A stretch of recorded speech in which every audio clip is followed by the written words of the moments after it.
श्री स्वामी समर्थ. खेळ म्हटलं तर गोंगाट तर होणारच. चोळप्पाची सासू पारायण करत असते, तिला त्रास होतो. चोळप्पाची पत्नी स्वामींना थोड्या चिडक्या स्वरात निदान थोड्या वेळापर्यंत तरी शांतता राखा असं म्हणते.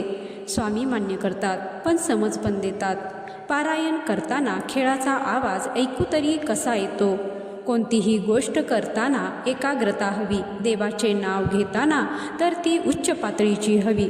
इतक्यात चोळप्पा आपले एक स्नेहीजन वामनराव बडोदेकर यांना स्वामी दर्शनाला आणतात. वामन बुवा स्वामींना पाहतच राहतात.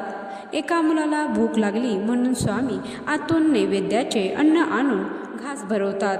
नैवेद्याचे अन्न आणताना चोळप्पाची सासू विरोध करते, पण स्वामी जुमानत नाही. स्वामी सांगतात, पोथी नुसती वाचू नका, आचरणात आणा. अंधश्रद्धा, सोवळं ओवळं यांच्या जास्त नादी लागू नका. चोळप्पाची पत्नी आणि सासू चोळप्पाजवळ तक्रार करतात, पण चोळप्पा काही ऐकत नाही. तर या कथेचा बोध हाच की तुम्ही पूजा कर्मकांड किती करता यापेक्षा तुमचे कर्म कसे आहे, तुमच्याकडे किती भूतदया, प्रेमळता आणि माणुसकी आहे हे महत्त्वाचे.